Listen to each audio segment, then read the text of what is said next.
in prehajamo seveda na Borbone. Predajam besedo kolegu Milošu, izvoli. Hvala lepa. En lep dober večer vsem skupaj. Danes sem dal očala gor, moje študentke v Ljubljani so rekli, da bolj kunšten zgledam zaradi tega, ne da bi se mi vid poslabšal v enem tednu, ampak slučajno sem ugotovil, da jih imam zraven od zjutraj še od jutranjih predavanj. Zadnjič smo začeli. Borbone smo ustoličili na prestol Francije. Govorili smo o zanimivi in vsekakor prelomni vladi kralja Henrika IV. No, in seveda zaključili to zgodbo z njegovo smrtjo, z njegovim predčasnim odhodom, namreč umrl je zaradi posledic atentata in tako je seveda po dednem pravu prestol pripadal njegovemu sinu, najstarejšemu sinu, Ludviku XIII. Poglejte, pred vami je ena zelo, zelo zanimiva slika. Namreč gre za sliko, ki je nastala v začetku 18. stoletja. Ludvik XIII. Zavlada leta 1610 in slika je približno 100 let kasneje nastala, še malo več. Zakaj vam jo kažem? Slika je zanimiva iz razloga, zakaj je nastala. Nastala je kot učbenik za Ludvika XV., ki naj bi seveda po tej sliki spoznal svoje prednike. Torej tukaj imate, bomo rekli, skupinsko, gasilsko sliko, na kateri so vsi predniki Ludvika XV. Od prvega Borbona na prestolu, torej Henrika IV. V ozadju lahko vidite Henrika IV., njegov doprstni kip.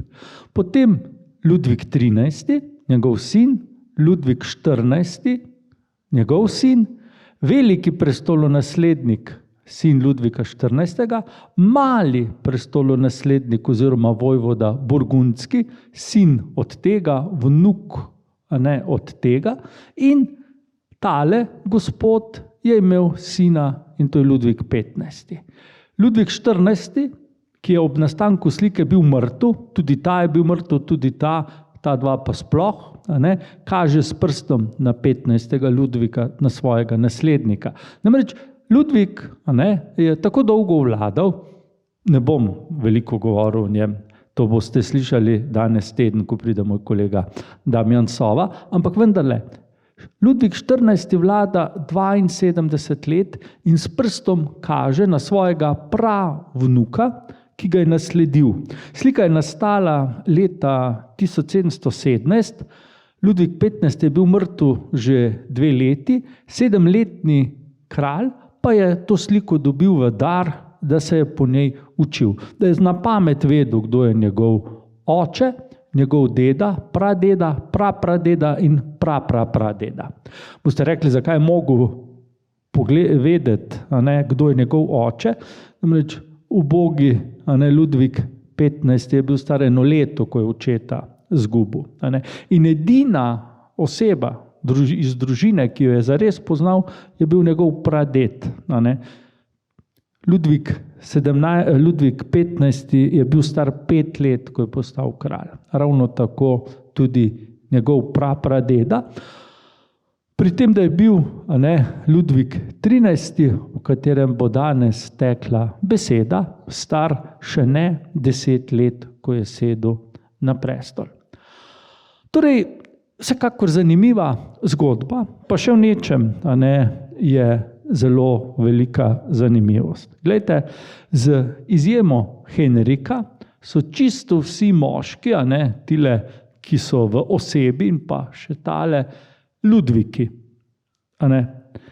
In tudi naprej bodo Ludviki. Z Ludvikom XIII., torej 1610, se prične vladavina Ludvikov, 13, 14, 15, 16, 17, 18, ki skupaj vladajo čez 200 let. Samo tale dva, torej prapradeda in pa pravnuk, skupaj vladata skoraj 140 let. Torej gigantska obdobja. Ampak to pride. Ludviku 13. ni bilo dano tako dolgo vladati, ampak vendarle na prestolu sedi 33 let, kar je bilo znatno več od njegovega očeta. Torej, gremo naprej. Tukaj vidite, je dvorec Fontainebleau, največja palača, največji dvorec Francije. Morda kdo zdaj pomislil, kaj pa Versailles? Versailles je manjši. Ta dvorec ima približno 2500 prostorov.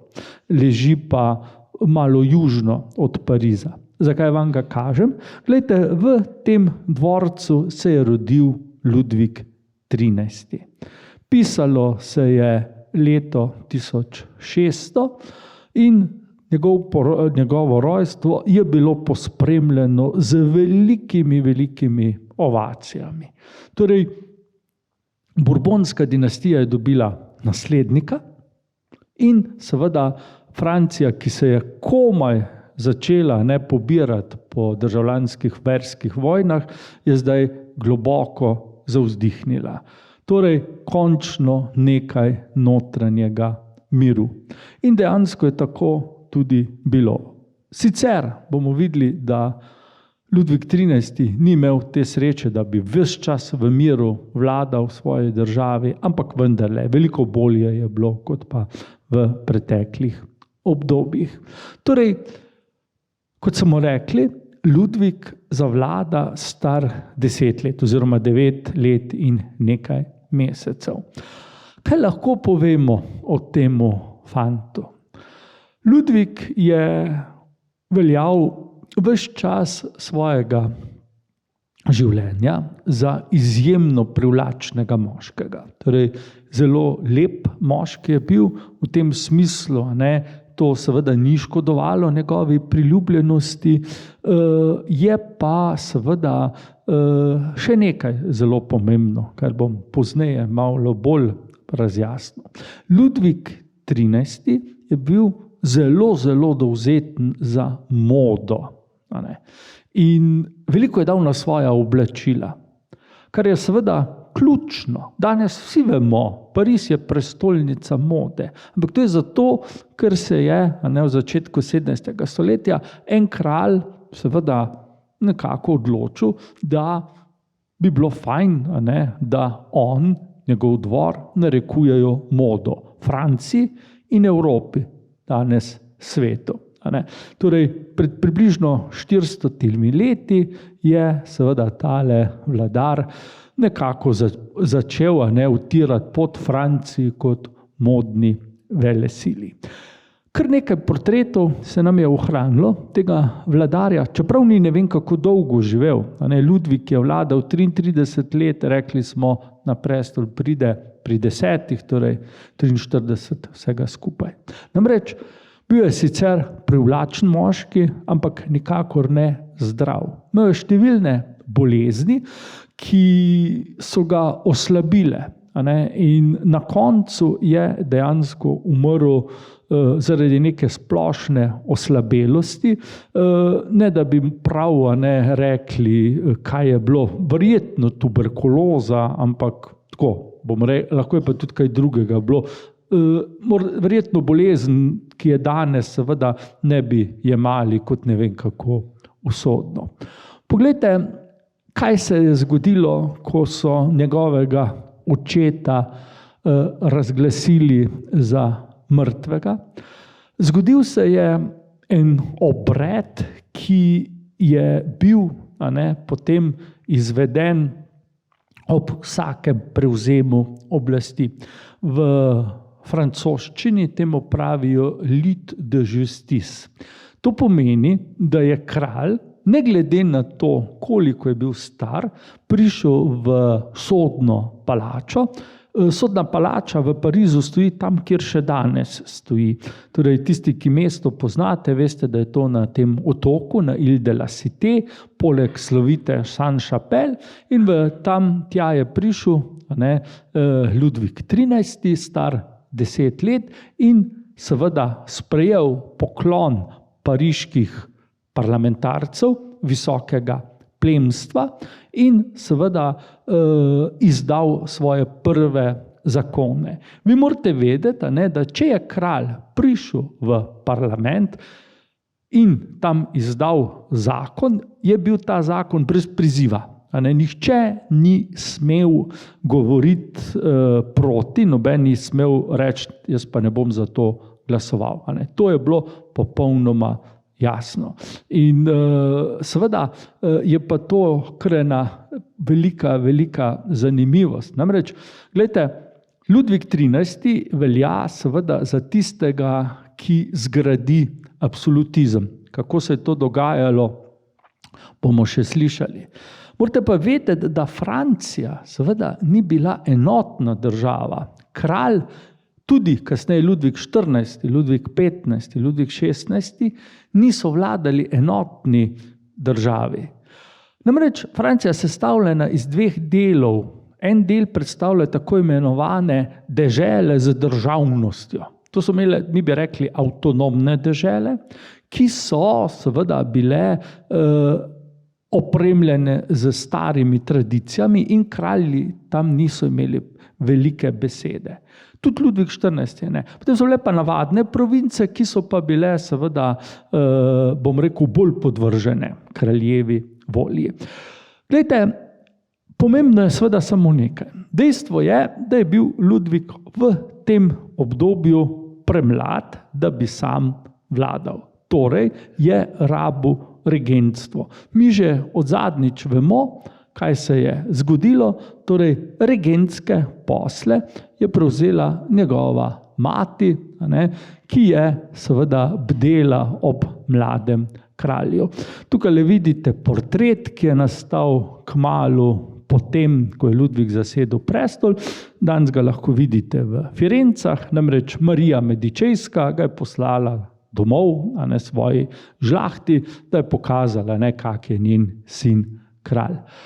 Ludvik je rastel, rad poziral slikarjem, je pa, kot vidite na vseh slikah, bil precej resen fant in sorazmerno vase zaprt. Odnosi z materjo so bili težki, milo rečeno. Namreč Marija Medičejska je hlepela po oblasti. Ludvik se je raje držal v ozadju, ampak pod pogojem, da je bilo popolnoma jasno, da je on tisti, ki je glavni. In pri Mariji Medičejski pa to ni bilo vedno tako. Ona se je šopirala po dvoru, vladala, ne samo kraljevala, in Ludviku to ni bilo všeč. Bil je namreč star 10 let, dobro je vedel, da je kralj, dobro je vedel, kaj mu pritiče, ampak pravo je pač bilo tako, da je seveda kralj moral še čakati. In na srečo je bil Ludvik precej potrpežljiv in v tem pogledu seveda učakal potem tudi priliko, da je mati pokazal, kaj si misli o vladi. Tukaj imamo sliko, ki jo naredi Rubens in nosi zanimiv naslov. Poroka med Francijo in Španijo, oziroma, če hočete, dvojna poroka. Poglejte, Marija Medičejska je bila Italijanka, bila je katoličanka, njena mama je bila iz Habsburške dinastije. In nad vse si je želela miru med Francijo in Španijo. Pod Henrikom IV, to vemo, je bila Francija versko zelo uravnotežena, kar Mariji ni bilo všeč. Ko se je Henrik odpravljal na vojno, vemo, da so ga ravno v tem času tudi umorili, se je želel boriti proti katoliškim Habsburžanom. Marija seveda je solze točila zaradi tega. In zdaj, takoj ko je dobila priliko, je seveda sklenila zavezništvo z Španijo, torej z tedaj vladajočim španskim kraljem Filipom III. Sta sklenila zavezništvo. In tukaj lahko vidite sad tega zavezništva. Vidimo dve princesi na sredini in pa potem tukaj le Francijo in tukaj Španijo, ki jih izmenjujete, torej izmenjava princes. Kaj je to pomenilo v praksi? Ludvik XIII. Je dobil za ženo habsburško špansko princeso Ano. Bodoči španski kralj Filip IV. Pa je dobil za ženo Ludvikovo sestro Izabelo Francosko. In to sta ti dve princesi, torej Habsburžanka in pa Bourbonka. Francija daje svojo princeso, Španija daje svojo princeso. Usoda Izabele nas ne bo zanimala, ker smo le pri Bourbonih. Lahko sem to povem, da je bil njen zakon srečen, da je pa sorazmerno mlada umrla. Nas seveda zanima tale zgodba. Tukaj lahko vidimo poroko, torej dveh mladoletnih. Treba je povedati, da sta bila Ludvik in pa Ana enaka po starosti, da pa seveda si niti slučajno nista bila podobna.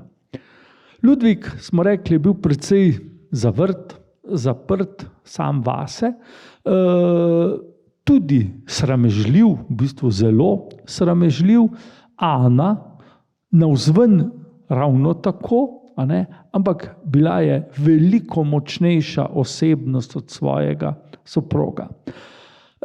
Mi poznamo seveda Ano po njenem uradnem nazivu, torej Ana Avstrijska. Nam je to malo hecno, rečemo princesa, ki je prišla iz Španije, pa Avstrijska, ampak v tistem času, to sem vam razlagal pred leti, ko smo se o Habsburžanih pogovarjali, niso govorili o Habsburžanih, pač pa o Avstrijcih. Los Austriacos so rekli Španci svojim kraljem in Anne d'Autriche so rekli Francozi, torej Ana iz Avstrije. Pri tem seveda ni bilo fizično država mišljeno, pač pa država, iz katere je njena družina išla.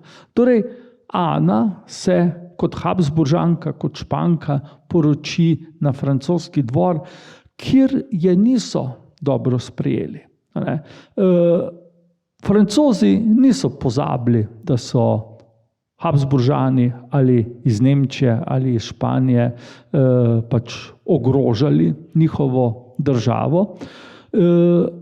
Še manj seveda so pozabili na dejstvo, da je bila Španija v tistem trenutku, mi smo zdaj leta 1613-14, pač v veliki premoči nad Francijo in da ta pogodba, ki sta jo sklenila Marija Medičejska in pa Filip III., ni bila ravno v korist Francije. Torej, mlada kraljica ni bila posebej priljubljena. Ampak to še bilo. Problem je bil, da tudi Ludvik XIII. Ni prav nič dobrega čutil do nje. Pa ne zaradi tega, da bi mu sama Ana bila neprivlačna ali pa morda, da je ne bi maral zaradi kakih političnih razlogov. Razloga sta bila dva. Prvič, Ane ni maral, ker mu jo je izbrala mama. Torej, če katerakoli bi bila, če bi jo izbrala Marija Medičejska, bi jo Ludvik ne maral. Po drugi strani pa Ludvik že v tem času zelo jasno kaže svoja, bomo rekli, nagnjena do istega spola. Torej, ženske mu niso bile posebej po godu, čeprav je bil zelo galanten vladar. Konec koncev, vsi poznate te zgodbe, govorimo o treh mušketirjih, Ana Avstrijska, Ludvik 13. in tako naprej, pa seveda D'Artagnan in kompanija. Ludvik, kar je po svoje zelo hecno, je eden redkih francoskih vladarjev, za katerega vemo, da ni imel ljubice. In nasplošno, bomo tako rekli, ga spolnost ni kaj posebej zanimala, ne tako ne drugače. Torej, bolj recimo puščavniško je živel, da ne rečem meniško, in Ana je seveda morala čakati. Problem je bil, da je čakala vsa država. Namen te poroke je bil seveda eden, da bi mladi kralj čim prej dobil sina. Ampak ne, videli bomo, da se je bodoči Ludvik 14. rodil po 22 letih zakona, kot prvi otrok. Vmes se pa ni zgodilo nič, čist enostavno. Ludvik je sicer zahajal k eni ženski, ki je bila pa nuna in sta se skozi rešetke pogovarjala. Kaj več kot pogovora sploh ni bilo. In to je seveda ena taka zanimiva poteza tega vladarja. Ana je pač živela na dvoru, se ukvarjala z znanostjo, umetnostjo, veliko brala, govorila je nešteto, res veliko jezikov. Zagotovo je bila najbolj izobražena med francoskimi kraljicami. Njena seveda vloga je postala pomembna šele, ko je njen mož umrl. Ana ga preživi za več kot 20 let. Torej, Ludvik je bil zdaj poročen, kar je pomenilo, da je moški, in Marija Medičejska bi po vseh pravilih igre morala zdaj zapustiti položaj regentkinje. Ampak tega ni storila. Marija se je držala oblasti z vsemi štirimi, če smem tako reči, kar samo po sebi še ne bi bilo tako zelo tragično. Problem je bil, da je bila Marija zelo odprta za laskanje in da je na dvoru zaradi tega prišlo do mnogih poneverb finančnih. Namreč vedeti morate, da je Marija pregnala vse ministre svojega moža in na položaje so prišli predvsem Italijani, njeni, bomo rekli, daljni sorodniki iz Firenc, pa ne Medičejci, pač pa manj pomembne družine, in to seveda Francozom ni ugajalo. Francozi pa Italijani si nikoli niso znali povedati, kaj gre drug drugemu, in tudi v tem primeru je bilo to. In Italijanka, kot so jo klicali, pač ni hotela, ni znala, ni zmogla vladati tako, da bi bilo Francozom všeč. Naslednjič vam bo Damjan povedal, kako je Ana Avstrijska seveda se iz tega učila in ko je ona vladala v imenu svojega sina Ludvika 14. ni teh napak delala. Bila je bolj Francozinja kot vsi Francozi skupaj. Marija Medičejska seveda ne. Poglejte, zgodba je doživela vrhunec, ko se Parižani pač uprejo in umorijo glavnega svetovalca Marije Medičejske, to je bil Concini, Florentinc, ki je si pridno basal žepe z denarjem francoskih davkoplačevalcev, in tule vidimo, kako so ga napadli in ga umorili. Za Marijo je bil to hud udarec, še bolj seveda zaradi tega, ker je zdaj na politični oder stopil tale gospod, vojvoda Luné, staro francosko plemstvo, in gospod je seveda sorazmerno hitro opravil z kraljico materjo. Zakaj? No, preprosto. Bil je ljubimec njenega sina, Ludvika 13., ki je seveda na eni strani v tem moškemu našel zaslombo, ki je ni imel. Ludvik je imel materine oblasti čez glavo in posledično seveda je bil vse prej kot žalosten, ko je Luné dosegel, da je seveda Marija Medičejska morala zapustiti Pariz in se umakniti na grad v Blois, torej ob Loaro. Treba je povedati, da je ta dogodek močno seveda spremenil stanje v Franciji. Ljudje so na nek način bili kralju hvaležni, da se je znebil matere, ampak ta hvaležnost ni trajala dolgo. Namreč Luné je hitro zlorabil vpliv, ki ga je imel na kralja in seveda si prilastil vso oblast. Ludvik je bil na začetku rekli, zaljubljen najstnik in tega ni opazil, ko pa je bil pa seveda užaljen in pripravljen narediti nekaj, da se bo tudi tega, narekovaju, varuha znebil. Tukaj lahko vidite portret iz časa, ko je bil Ludvik star tam 17 let nekje.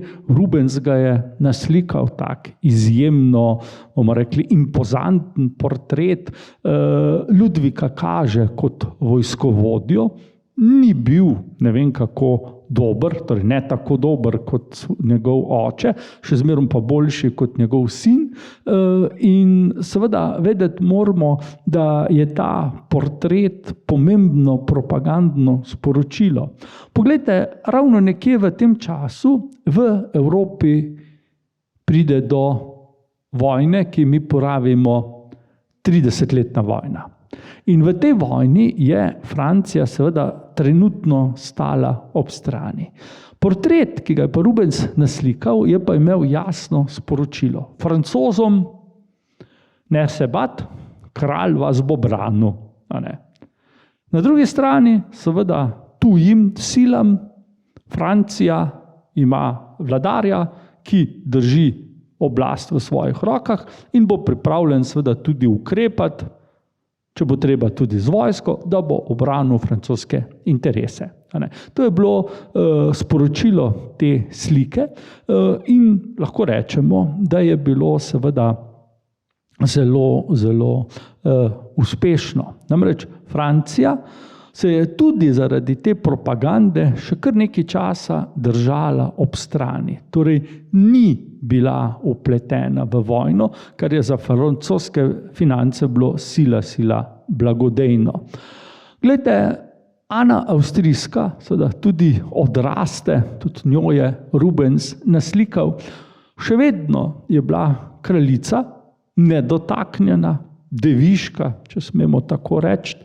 Sicer je imela oboževalce, če se spomnite treh mušketirjev, angleški vojvoda, buckinghamski je seveda gledal za njo, ampak to je bilo seveda v romanu in v filmih ter nadaljevankah čisto napačno prikazano. Ana je bila seveda Habsburžanka in ne bi niti pod razno pustila nekomu, ki je bil precej nižjega rodu od nje, da bi se ji približal. In tudi ni nameravala svojega moža kakorkoli prevarati. Namreč nekaj morate vedeti. Princese, ki so bile vzgojene v kraljevih hišah, so seveda videle, doživele marsikaj v odnosu med starši. In tako je Ana vedela, da mora čakati, ko bo Ludvik vendarle pripravljen priti k njej. In če bo to 10 let, če več, pa več. In v tem času je Ana uživala sladkosti, dobesedno življenja, imela je krasen dvor, precej se je fajn jedlo in pilo, in čakala, da pride na vrsto za porod. Ampak, kot bomo videli, čakala je dolgo, ampak recimo, da se je splačalo. Glejte, zdaj pa seveda v zgodbo, skoraj bi si upal reči, vstopi glavni igralec našega današnjega predavanja. Morda bi moral predavanje nasloviti Ludvik XIII in Richelieu. Torej, Jean Armand de Plessis, vojvoda, kardinal Richelieu. Richelieu je v to zgodbo prišel tako, bomo rekli, skozi stranska vrata, je prišel na oder in potem ostal na njem do smrti. Richelieu je bil pripadnik stare, zelo stare plemiške družine. Bil je škof v enem majhnem, revnem mestu, tako revnem, da seveda ni imel toliko denarja, da bi lahko bival na dvoru, je pa njegovo bistrost opažal že Henrik IV. V tem obdobju se Jean Armand de Plessis, še ni bil Richelieu, ni še dobil tega naziva, postavi v tabor kraljice matere. Namreč kraljica mati, ki je ždela v Blois, je seveda bila prepričana, da se bo slej ko prej vrnila na dvor. In ko je Ludvik se naveličal vseh teh zlorab oblasti Lunéa, je Lunéa pregnal, potem so ga usmrtili celo in s pomočjo tega gospoda, de Plessisa, je kraljica mati se vrnila na dvor. Prišlo je do neke sprave. Tisti, ki je imel na dolgi rok seveda od tega največjo korist, je bil ravno Richelieu. Namreč Ludvik je zdaj pisal v Rim papežu in prosil, da tega dotedanjega lazunskega škofa povzdigne v kardinala. Sam je to pospremil s tem, da ga je naredil za vojvodo majhnega mesta ob Loari po imenu Richelieu. In tako dobimo seveda ime, pravzaprav naslov, vojvoda Richelieu, ob katerem seveda nam ušesa zamigajo. Vsi vemo, kdo je bil Richelieu.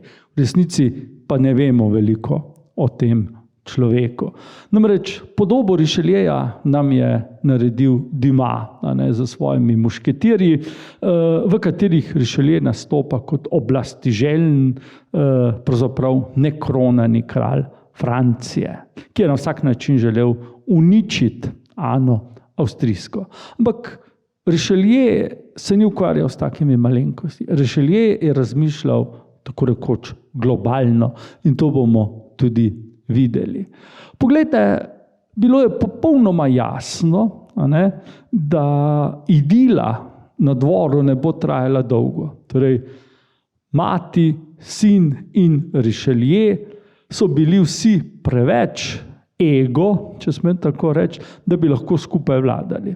In tako pride do prepira, ki ga imate na tej risbi. Torej, Marija Medičejska je v pričo kardinala Ludviku XIII. Ukazala, da se mora Richelieja znebiti. Po drugi strani je seveda Ludvik slišal od kardinala besede: veličanstvo, če hočete biti pod kontrolo svoje matere, vse življenje je to zdaj odlična priložnost, dovolite, da grem. Kot vidimo, kralj razmišlja, globoko razmišlja. In kaj se je na koncu zgodilo? Poglejte, na Ludvika je naredil velik vtis Richelieu, ki je bil mrtvo hladen, medtem ko se je seveda njegova mama, Marija Medičejska, drla na vse pretege in Ludviku je bilo to dovolj. Ni je imel rad in nekako, a je bilo srce ali pa pamet, ki je tu odločala, Ludvik reče mami: gospa, zapustite Francijo. In tako je Marija Medičejska odšla v izgnanstvo, ker je tudi umrla. Richelieu je postal predsednik vlade, prvi in glavni minister in je to ostal do svoje smrti, torej do leta 1642. Kakšen je bil odnos med kraljem in pa ministrom. Zelo zapleten, bi rekli. Najlažje ga primerjamo z odnosom med učiteljem in učencem, pri tem, da je seveda učitelj bil zelo strog mož. Kaj pa učenec? Kako je pa učenec gledal na to? Učenec ga je spoštoval, cenil, se ga po malem tudi bal, ampak seveda Richelieu ni bil neumen. Richelieu je ob vsaki stvari, ki jo je naredil, kralju razložil. Poglejte, veličanstvo, tak, pa tak, pa tak, pa tak moramo narediti, zato, da bo Francija večja, boljša in da bo vaša oblast bolj trdna. In ker je Richelieu znal prepričati, je Ludvik seveda vedno podprl to, kar je kardinal nameraval. In tukaj imamo zdaj pravzaprav en paradoks. Ludvik XIII velja za prvega pravzaprav absolutističnega kralja Francije, ampak ne po lastni zamisli, ne po lastni zaslugi, pač pa po zaslugi Richelieja, ki je seveda vladal medtem, ko je kralj kraljeval. Ni pa seveda Richelieu nikoli naredil te napake, da bi seveda dal kralju vedeti, češ, jaz sem tisti, ki ima moč v rokah. Ne. Richelieu je bil vedno zelo spoštljiv do kralja, se mu priklanjal, vedno skušal obrazložiti, kako in kaj. In to je bilo ravno tisto, kar je Ludvik si želel. Torej, Ludvik in Richelieu imata naslednji sporazum. Richelieu vlada, hkrati pa vedno in povsod poudarja, da je vendarle pravi gospodar kralj. In to je funkcioniralo. Ves čas, ko je Richelieu vodil Francijo, to lahko rečemo, je bil Ludvik kralj, ki je v vseh pogledih podpiral svojega ministra. In tu je seveda bilo bistvo uspeha Francije. Namreč tako trdna oblast, kot je bila zdaj, je prej ne srečamo stoletja. Kralj in minister sta bila tako rekoč eno. In tu je seveda ključ do uspeha. Poglejte, Marija Medičejska zapusti Francijo, umre leta 42, isto leto, ko Richelieu v Kölnu, potem jo šele v Francijo pripeljajo in seveda ne posega več v dogajanje v sami Franciji. Tukajle pa seveda zdaj vidimo zemljevid, ki nam govori o francoskih vojaških podvigih in to znotraj Francije. Zakaj je šlo? Poglejte, Richelieu je imel v vsej svoji politiki en sam cilj, da bi Francija bila enotna in da bi kralj vladal neomejeno. V tem pogledu je videl Richelieu ene velike nasprotnike in to so bili protestanti, hugenoti, torej protestanti znotraj Francije. Boste rekli, se to je normalno, Richelieu je bil vendarle katoliški kardinal. Narobe. Richelieja vera sploh ni zanimala. Jaz bi si upal trditi, da čeprav je bil duhovnik in kardinal, je bila vera ta zadnja stvar, za katero se je zanimal. Za njega je bila politika. In kaj je seveda videl Richelieu? Vedel je, da dokler ti hugenoti ne bodo vključeni v državo, tako kot seveda vsi ostali državljani, da to za Francijo ni dobro. In da bodo hugenoti predstavljali, če hočete, neke vrste peto kolono, ki bi lahko bila Franciji nevarna. Še posebej, če bi prišlo seveda do potrebe, da se Francija spopade kje v tujini. Na zemljevidu lahko vidite, kje so glavna središča hugenotov, še posebej pomembno je mesto La Rochelle, vso to območje, ste rekli, zakaj? Glejte, zaradi tega, ker je bilo ob morju in če bi se hugenoti uprli in so se uprli, bi seveda lahko dobivali pomoč od drugod. Od kod? Ja, od Anglije, od koga pa seveda starodavne nasprotnice Francije, pa seveda tudi Nizozemcev, pa še koga drugega, ki so bili protestanti. In Richelieu je rekel, če hoče Francija v tujini nastopiti kot sila, mora najprej pospraviti doma. In tako se seveda lotijo, kot vidite, bojnih pohodov, ki zasedejo, s katerimi kralj zasede hugenotska mesta in jim usili svojo upravo. Tu seveda moramo biti zdaj pozorni. Glejte, Ludvik 13. niti Richelieu hugenotov nista preganjala zaradi vere. Ko so ta mesta padla, se je zgodilo kaj? Upravo je določil Pariz, torej, če hočete, centrala je bila tista, ki je določala upravo. Ti hugenoti so še pa naprej lahko verovali, trgovali in jasno, plačevali davke. Hugenoti so bili načeloma bolj pridni, bolj delavni in seveda so več zaslužili in so v proračun več nakazali. Richelieu, duhovnik gor ali dol, je vedel, Francija rabi denar. In zaradi tega seveda hugenoti niso bili preganjani, samo odvzeli so jim možnost, da bi seveda znotraj Francije ustvarili, če smem tako reči, državo v državi. Glejte, tukaj lahko vidimo Ludvika 13. v oklepu, torej Ludvik se je podal na to vojno kot vojskovodja. Danes bi seveda rekli, da je to malo žalostno, da se je kralj proti svojim podložnikom boril, ampak cilj, kot smo rekli, je bilo poenotenje Francije in na to seveda je Ludvik tudi pristal. Sicer pa, če pogledate tole sliko, vam pove vse.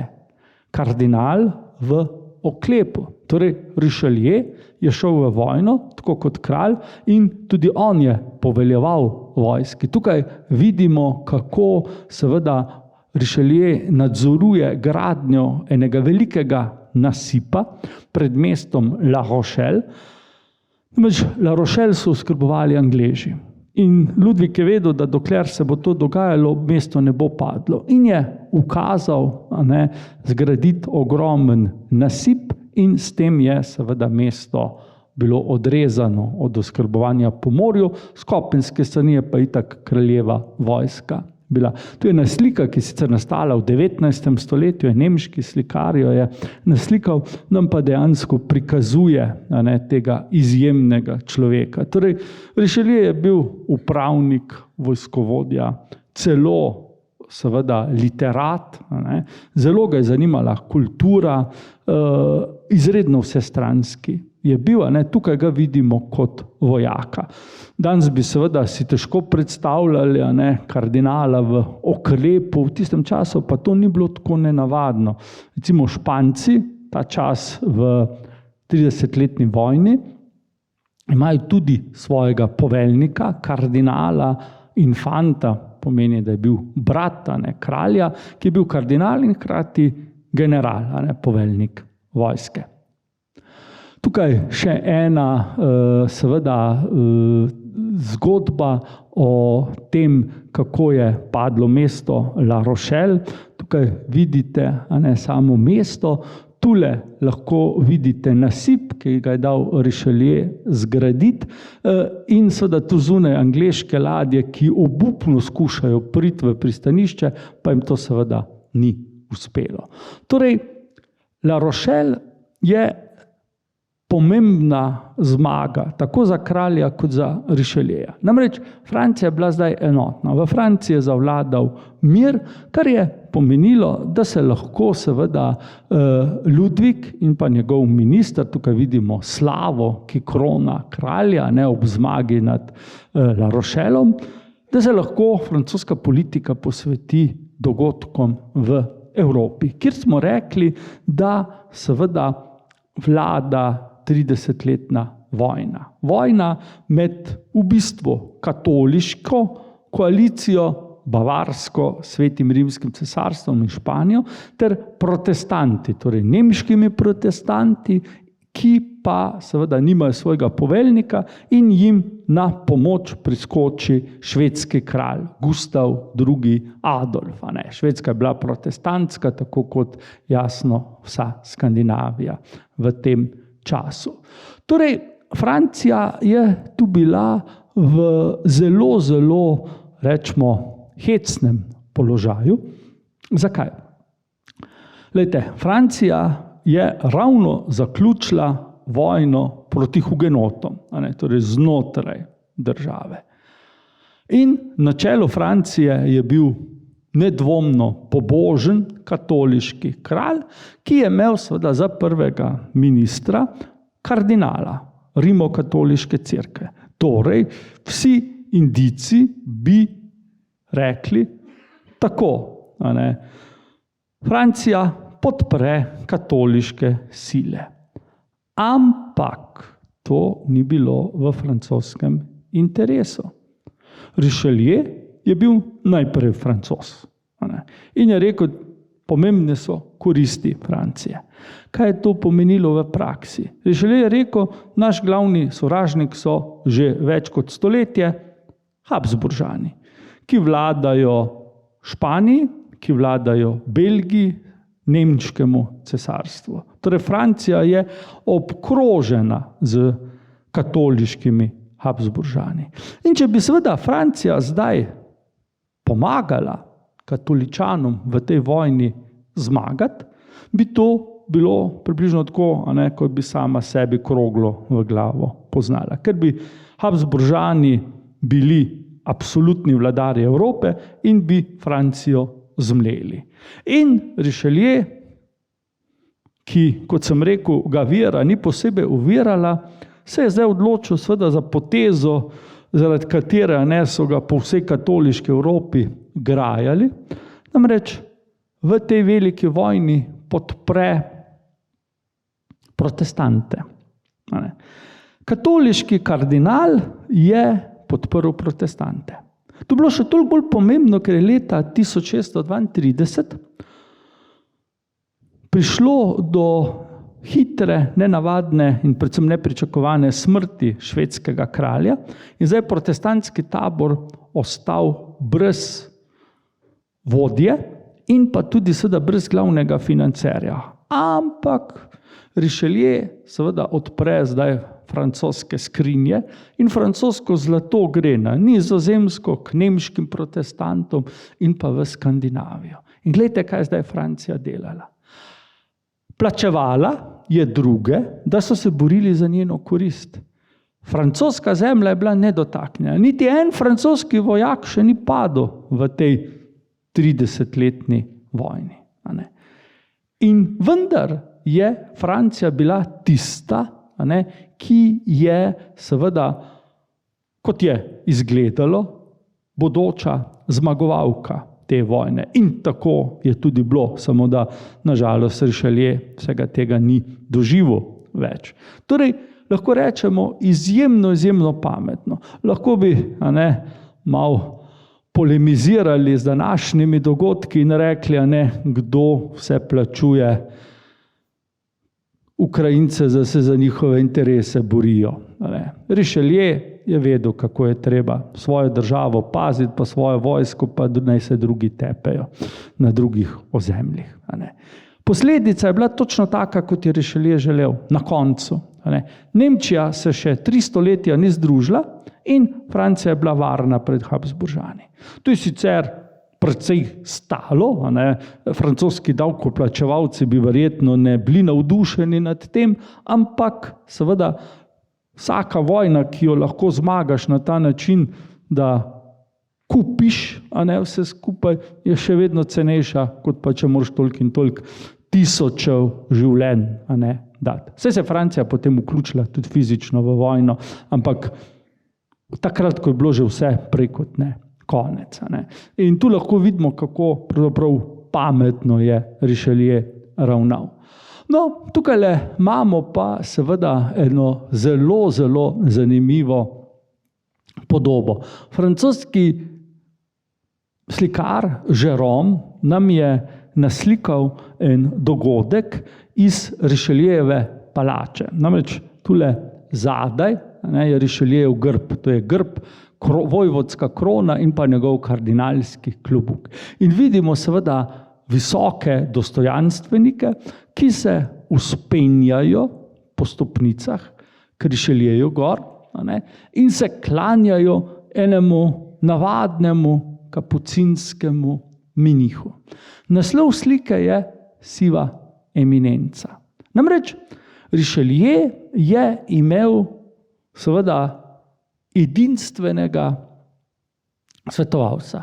To je bil pater Jožef, tako imenovani Jožef iz Pariza, kapucinski menih, ki je bil seveda izjemno bister, izjemno učen. Danes vemo, da je Jožef bil plemiškega porekla. In Jožef je bil, če hočete, ne samo glavni svetovalec, pač pa tudi glavni vohun kardinala. Ker je bil duhovnik, kapucin, je lahko mirno potoval po vseh katoliških deželah, od Španije do Nemčije, in seveda marsikaj izvedel, marsikaj izvohal in svojemu šefu prinesel najboljše in najbolj verodostojne novice. Ker je bil menda edini človek v Franciji, ki je imel noč in dan dostop do kardinala, so seveda rekli, da je skoraj tako močan kot kardinal, kardinala se naziva eminenca, ker je bil pa kapucin v sivi kuti, so mu rekli siva eminenca. Izraz vsi poznate, vemo, da pomeni nekoga, ki iz ozadja vpliva, svetuje politikom, gospodarstvenikom, pač pomembnim ljudem, nikoli ne nastopi kot glavna figura, je pa v bistvu v ozadju tisti ključni akter. In pater Jožef je bil točno to. Z Richelievom sta se odlično ujela, čeprav Jožef za razliko od Richelieja je bil hudo pobožen mož. Kaj je pomenilo, da je vse take tolikrat Richeliejev učitelj, da bo na koncu v peklu končal, ker pomaga protestantom. Ampak Richelieu je rekel tudi to za dobro Francije in s tem so se ponavadi ti njuni, če smem reči, prepiri končali. Torej, vsekakor izjemno pomembna figura, čeprav je stala ves čas v ozadju. Poglejte, tukaj vidimo eno tako sila simpatično upodobitev. Richelieu za pisalno mizo, v ozadju pater Jožef, spodaj pa mačka z mladimi. Richelieu je zelo rad imel mačke in čeprav imamo tule sliko iz 19. stoletja, je precej verodostojna. Namreč dvorjani, diplomati, ki so Richelieja obiskovali, so vedno vedeli povedati, da je bila njegova palača polna mačk in da kardinal, ki je komaj spal, toliko je imel dela, je vendarle vedno našel čas, da se je z mačkam zabaval, in ta slika kaže to, bomo rekli, prijetno stran njegovega značaja. Sicer je pa Richelieu bil človek, ki nikoli ni pozabil kakšne usluge, če mu je kdo naredil, in ki je cenil, če so mu ljudje kaj povedali v obraz. Ni maral lažnivcev, pa takih, ki so se prilizovali. V zvezi s tem obstaja ena simpatična anekdota, Richelieu je potoval skozi eno podeželsko mesto, bila je nedelja, ustavil se je v cerkvi, kjer je župnik imel pridigo. Richelieu je seveda predvideval, da bo župnik takoj nehal, ko bo videl, kdo je prišel v cerkev, ampak to se ne zgodi. Ta gospod je svojo pridigo in mašo dokončal, potem pa seveda pride kardinal k njemu in rekel, če ste videli, da sem prišel, kak pa da niste končali, prekinili vsega skupaj. Je pa rekel, eminenca, veste, vam bom priznal, vsako pridigo naredim tako, da jo zrecitiram na moji njivi, kjer so zeljne glave. In sem si mislil, no ja, je pa ena rdeča zeljna glava vmes. In Richelieu je bil zadovoljen in duhovnik je potem hitro napredoval. Je bil pa Richelieu seveda tudi maščevalen, če se mu je kdo zameril. Imamo še eno, veliko bolj kruto anekdoto. Namreč, eden najpomembnejših francoskih plemičev, vojvoda Montmorency, je pripravljal atentat na Richelieja. Atentat se izjalovi, Montmorency je obsojen na smrt in usmrčen. Vojvoda je še, ko je šel na morišče, žalil kardinala, ki je pa potem, tako je avtor dobesedno zapisal, toplo priporočil vojvodo krvniku, ki je porabil 35 udarcev z mečem, da je glavo odsekal. Torej, to je pa druga plat medalje. Ampak seveda, nažalost, Richelieja bolj po teh temnih plateh poznamo, kot pa po pozitivnih. Čeprav seveda boste videli, da pozitivne vendarle prevladujejo. Poglejte, ena od prvih takih res pozitivnih strani je ta, da je Richelieu močno podprl razvoj francoskega kolonialnega imperija. Francozi so že doslej imeli tu pa tam nekako kolonijo, ampak Richelieu se tega loti načrtno. Ustanovi družbo svetega Lazarja, tako se je imenovala, postane sam, bi rekli, delničar te družbe, ne edini, ampak najpomembnejši. Kaj je bil namen te družbe? Širiti francoski imperij v Severni Ameriki, recimo Quebec, tule imamo vrata svetega Janeza, ki nastanejo ravno v tem času. Zdaj, ker je seveda ustanavljanje kolonij, gradnja mest bila stvar, ki je zahtevala denar, saj veste, če cesto gradite tule na Bledu, nekaj je treba dati in od nekod je treba ta denar dobiti. S čim se je družba svetega Lazarja ukvarjala? Po strani so ropali španske ladje. S tem je prišlo fajn denarja v blagajno in so seveda gradili Quebec, Montreal in ustvarili to novo Francijo, kot so rekli, ob reki svetega Lawrenca v današnji Kanadi. To je bilo seveda toliko bolj pomembno, ker vsaka oropana španska ladja je pomenilo, da bo seveda španska krona dobila toliko in toliko denarja manj v proračun. Torej je bilo vseh strani to pozitivno za Francijo in kardinal, kot sem rekel, je bil tu pomemben delničar in je imel seveda tudi kar nekaj od tega sam privatno dobička. V tem času je seveda vedno bolj prihajalo v ospredje vprašanje nasledstva. Ludvik XIII ni zbral energije, da bi usrečil svojo Ano. Pri tem je treba povedati, da je Richelieu se zelo trudil po svoji strani. S kraljico sicer nista bila prijatelja, namreč Richelieu je sovražil vse, kar je bilo špansko, ampak v tem pogledu sta bila pa seveda zaveznika. In tukaj vidimo Ludvika XIII, kako ponuja Materi Božji v pieta svojo krono, svojo žezlo, samo da bi končno kraljica zanosla. Ana vemo, da je tudi hodila na romanje pa v toplice, ampak Saj veste, kako to gre, saj vsi vemo. Dokler pač moški ne pride k ženski, v ta težko zanosla. To je najbolj sigurna pot, pol pride na vrsto romanja in vse ostalo. In Ludvik je seveda skušal po tej pobožni liniji, Richelieu ga ni pri tem spodbujal. To je zelo, zelo pomembno, da se tega zavemo. Ampak vidimo tukaj prečudovit kip v Notre Dame. Tak je bil, upam, da bo kmalu spet. Namreč, ko je cerkev gorela, par let nazaj, je en tram gor padel in Ludvik je brez glave ostal. Moram reči, da ko sem videl tisti posnetek, da me kar pri srcu stisnilo, ker gre za prekrasno umetnino.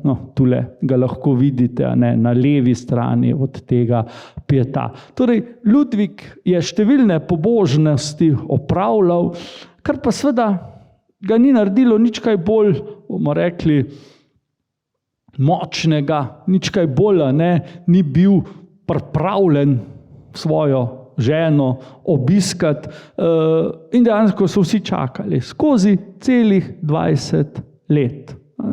Tukaj še ena slika, ki jo je Ingres naslikal, torej v 19. stoletju, spet Ludvika, Mariji ponuja krono in pa žezlo, samo da bo njegova žena zanosla.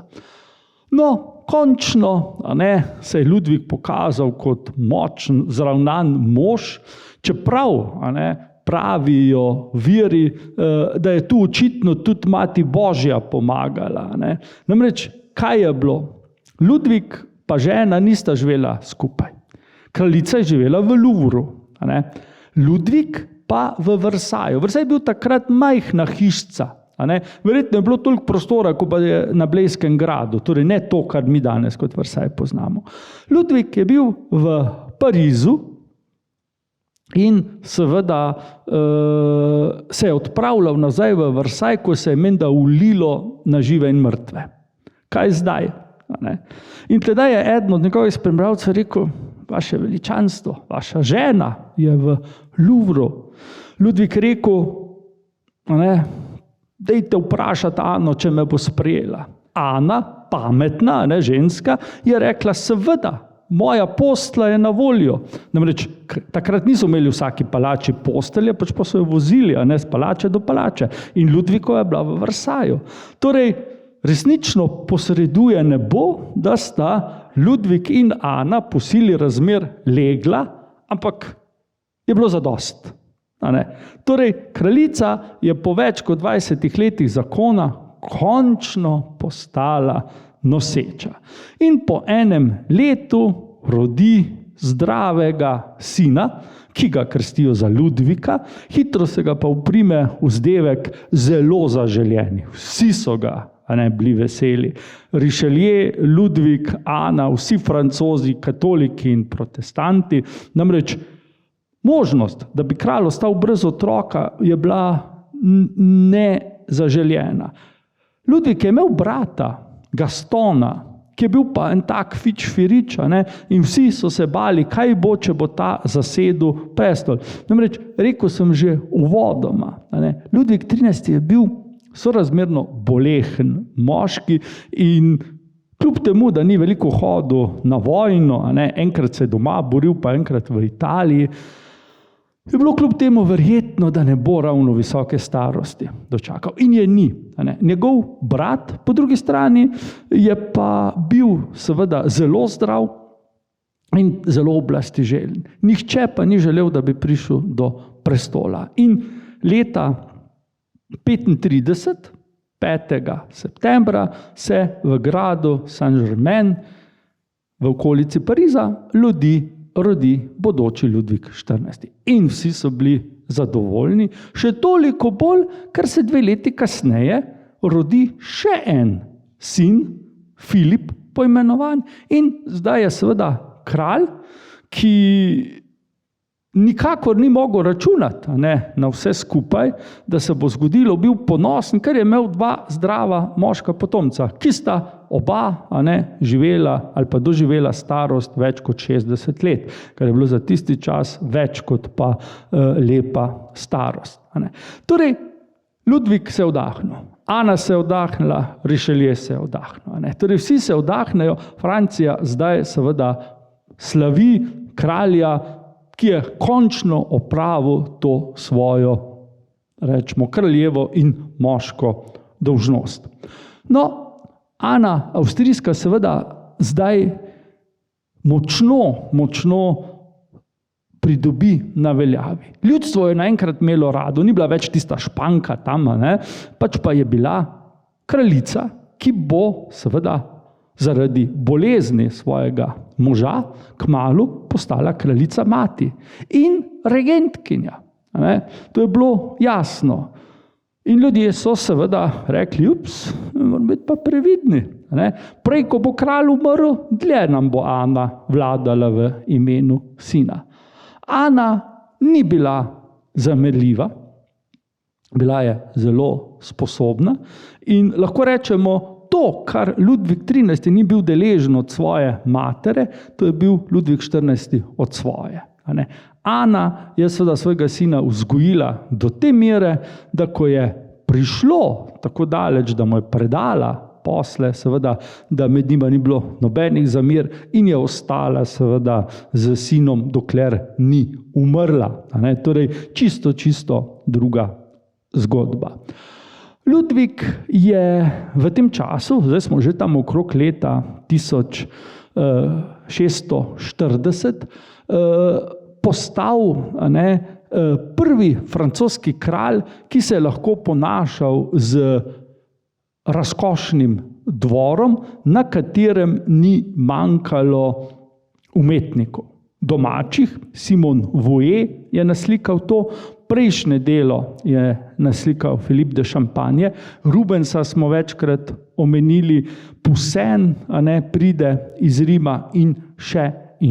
Torej, samo enkrat prej v renesansi, pod Francem I, ima francoski dvor tako pomembno vlogo na kulturnem področju. In to je šele začetek. Namreč, naslednja stopnja bo seveda Ludvik 14., vrhunec pa je seveda potem obdobje Ludvika 15., ko je Francija, bom rekel, super sila na področju kulture in umetnosti, kar se proizvodnje in kar se kvalitete tiče.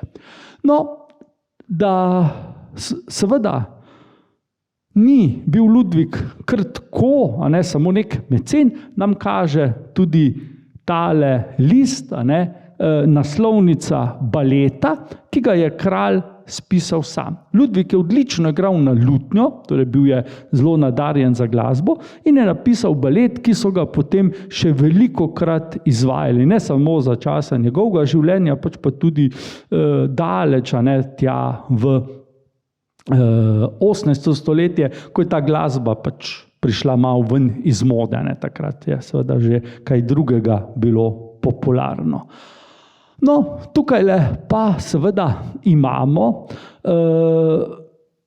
afero, pravzaprav zadnjo afero notranje politično v zgodovini vlade Ludvika 13. Glejte, Ludvik je bil star nekje 40 let, Richelieu je bil star že blizu 60, ko se je Ludvik zaljubil v mladega plemiča, to je tale fant tukaj, ki je na dvor prišel po Richeliejevi zaslugi. Namreč mladeničev oče je bil Richeliejev zaveznik, prijatelj, bil je sicer reven plemič in ko je umiral, je prosil kardinala, naredi nekaj za mojega sina. In Ludvik je rabil garderoberja in Richelieu je rekel, naj pride mladenič, Defialt se je pisal, na dvor. To, da se je Ludvik hitro zagledal v njega, Richelieja ni motilo. Richelieja sploh ni motilo, kaj je kralj počel in v tem pogledu tudi tukaj ni stopil na bremzo. Ampak nekaj moramo vedeti. ta fant je zelo, zelo hitro napredoval. Ko je bil star 19 let, je postal že markiz. Za zasluge, ki jih je naredil, da smo si na jasnem, ne kar tako. In Richelieu je zdaj zaskrbelo. Še posebej, ker je seveda ta fant si želel biti nič drugega, kot pa seveda predsednik vlade. Torej želel je strmoglaviti Richelieja in seveda prevzeti njegov položaj. In tukajle imamo spopad. Na nek način podoben kot 20 leti prej, ko se kraljica mati in pa seveda Richelieu spopadeta ob Ludviku 13. za oblast. Tukaj imamo seveda drugače vloge. Richelieu je moral seveda tu napeti vse svoje sile, da je v tej bitki zmagal. Namreč njegov nasprotnik je imel seveda na svoji strani kraljevo ljubezen. Ludvik je bil duše zaljubljen. Fant je bil lep, mlad, 19 let, 20 let je bil takrat star in kralju je bil všeč. Skup sta imela eno vlastnost, namreč oba sta se rada po modi oblačila. Poglejte, Ludvika, kako je oblečen, in seveda kralju je ugajalo. Predvsem pa, Ludvik je dolgo čakal, da je postal oče, ampak njegova dva otroka sta bila zdaj dojenčka. Tukaj je imel pa seveda mlajšega moškega ob sebi, kjer je lahko bil tista očetovska figura. Po drugi strani je pa seveda ta markiz, Cinq-Mars se je zdaj pisal po novem, kar naprej učital Ludviku, čez da se pusti preveč komandirati strani Richelieja. Glejte, v končni fazi pride do res spopada, v katerem je izgleda, da bo Richelieu izgubil. Richelieu je bil izžet, bil je bolan, kar hočete, na koncu svojih moči, na drugi strani njegov nasprotnik, mlad, vitalen in seveda še kraljevo zaljubljenost je imel na svoji strani. Potem pa seveda se zgodi kaj? Ker je bil ta Cinq-Mars tako zelo, bi rekli, vročekrvn, da je enostavno pozabil na to, da je včasih bolje malo počakati, si je začel dopisovati z kraljevim bratom, z Gastonom.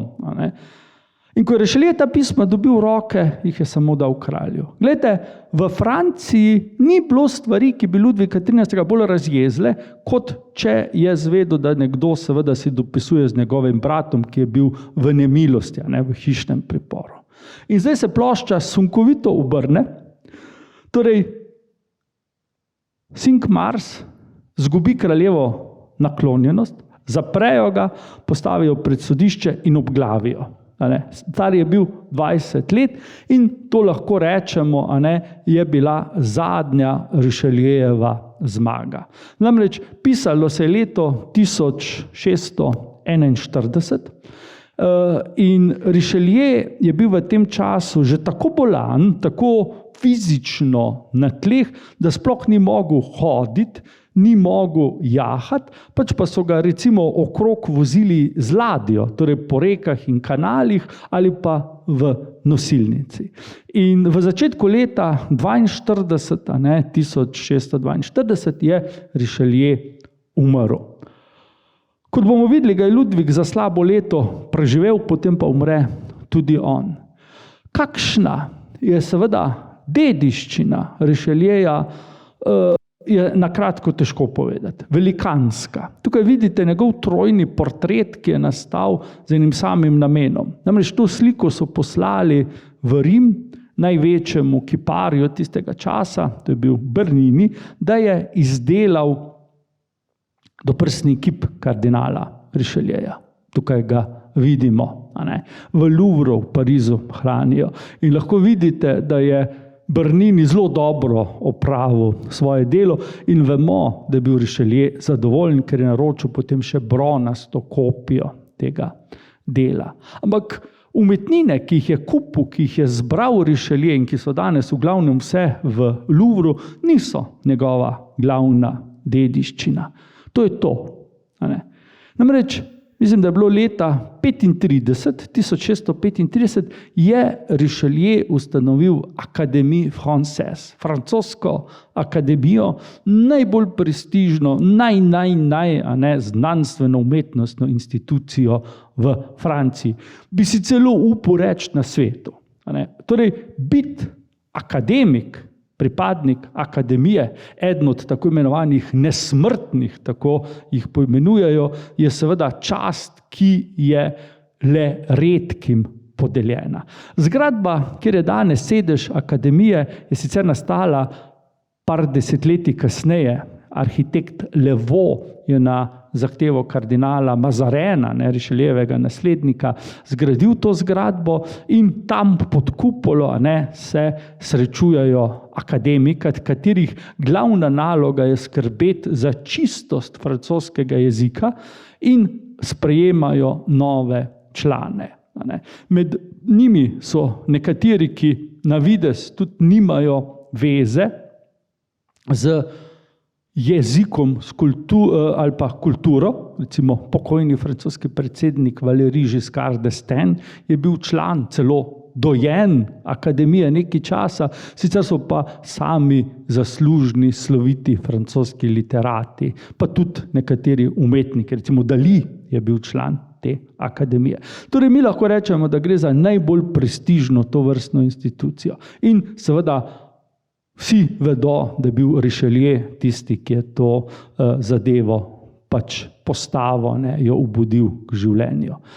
Tukaj le vidite pa njegov nagrobnik, kipar Girardon je izklesal ta sijajen kip. Richelieu je pokopan v cerkvi največje, najpomembnejše, najstarejše in najslavnejše francoske univerze Sorbone. V Sorbonski cerkvi je sarkofag, kjer kardinal počiva še danes. Torej, gre za seveda človeka, ki je naredil Francijo veliko. Vedno znova se pravzaprav postavlja vprašanje, kdo je tu ključen element? Ludvik ali Richelieu? Glejte, jaz bi rekel, da sta oba enako pomembna.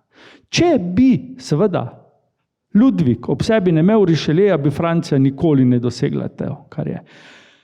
Če pa Richelieu ob sebi ne bi imel kralja, ki bi ga bil pripravljen poslušati in mu slediti, bi pa tudi seveda do tega ne prišlo. Torej, lahko rečemo, da sta bila izjemen tandem, ki jima je uspelo Francijo, ki je bila še vedno pod nekim vplivom državljanske vojne in pa predvsem politično, finančno in še kako na tleh dvigniti in jo postaviti na rang prve države v Evropi. Namreč ravno v dneh, ko se je Richelieu poslovil od življenja, je francoska vojska v bitki pri Rocroyu, to je danes v Belgiji, uničujoče premagala Špance. Tako uničujoče, da se Španija sploh ne pobere več. Torej, to je bila na vojaškem področju tista točka, na kateri gre z Habsburžani dokončno navzdol, z Francozi pa seveda navzgor in na nek položaj supersile, kjer ostanejo potem dolga desetletja. Tukaj lahko vidite zlatnik iz časa Ludvika XIII., kraljev portret kot rimski vladar in pa potem seveda z druge strani kraljeve inicialke.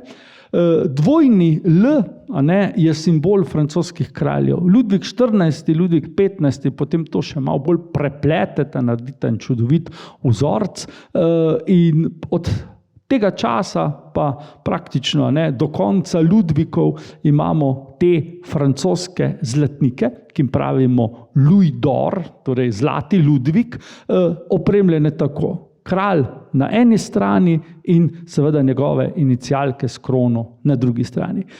Zlatnik je bil skovan v letu že, ko je Ludvik XIII. Umrl, v letu njegove smrti. Torej, Ludvik XIII. je, kot smo rekli, za 1 leto preživel Richelieja. Ko je umrl, so ga Francozi seveda zelo, zelo objokovali. Namreč ne samo, da so se navadili na njega, tudi radi so ga imeli in Ludvik je v zgodovini dobil vzdevek, ki bi si ga najbrž želel marsikak vladar ali pa politik, torej poznamo ga kot Ludvika 13. pravičnega, Louis le Juste, bi rekli Francozi. In to je seveda laskav naziv. Nimamo veliko vladarjev z tem zdraven dodatkom. Ko je Ludvik umrl, so stvari šle zelo gladko. V skladu z oporoko in 100-letnimi pravili je na prestol prišel njegov najstarejši sin, 5 let star Ludvik XIV, in za politiko kot regentkinja skrbi Ana Avstrijska. Tu jo lahko vidimo kot vdovo že v črni obleki in Ana je, čeprav ni imela nič francoske krvi, vladala tako, da so bili Francozi ponosni na njo. Obstaja ena zanimiva anekdota. Približno 20 let kasneje se je Ana srečala z svojim bratom, španskim kraljem. In ko sta se srečala, mu rekla, ne, brata ni objela, pa ga pozdravila, pač pa mu rekla, oprosti, ker sem postala tako dobra Francozinja. In to je bila. Torej, Francozinja, čeprav ni imela kaplje krvi v sebi. Ana je imela zdaj na skrbi 2 otroka. Bomo rekli, bila je mati samohranilka. Ludvik je seveda še rabil, let, da je nastal ta portret. Rekli smo, Ludvik je bil star 5 let, ko zasede prestol. Ta portret je nastal 60 let kasneje, torej 1705. Ana je bila dobra mati, sicer stroga, ampak dobra. Ludvik pa seveda bodoči kralj. Je pa bil za rezervo tukaj še Filip I, Filip Orleanski, sila simpatična figura, bolj podoben očetu kot pa karkoli drugega. Gledano dinastično, bolj uspešen kot pa njegov starejši brat. Pravzaprav včasih je zgodovina, ali pa če hočete usoda, naravnost en velik komedijant. Namreč v primeru teh 2 bratov se to lepo kaže. Ludvik XIV je imel ogromno otrok, zakonskih in nezakonskih. Ampak njegova linija je izumrla, smo že zadnjič rekli. Henrik V, zadnji iz direktne linije Bourbonov, počiva pri nas v Kostanjevici. Filip I. Orleanski je bil eden najbolj razvpitih homoseksualcev v zgodovini. Ampak njegovi potomci, njegova linija pa živi še danes. Namreč bil je toliko pameten, da je imel tudi ženo, ljubice in otroke, poleg vsega ostalega. In ti živijo še danes. Orleanska družina je še danes živa in živijo v Parizu. Čakajo, če se bodo Francozi morda premislili. Glejte, toliko za danes, toliko o 13. Ludviku in pa njegovem glavnem ministru. Danes teden pride Ludvik XIV v podobi mojega sodelavca Damjana, potem imamo pa ene krajše počitnice, 1. november pa take stvari. Mi se bomo pa v živo srečali, mislim, da 15. v novembru mesecu in ker bo 15. pa tudi sicer se bomo pogovarjali o Ludviku 15. Do takrat, kaj naj rečem, lepe praznike, pazite nase, pa se vidimo, naslednji teden pa pridite poslušati Damjana. Ludvik XIV je seveda najboljši najbolj pomemben izmed Bourbonov in gotovo boste veliko zanimivega slišali in videli. Hvala lepa.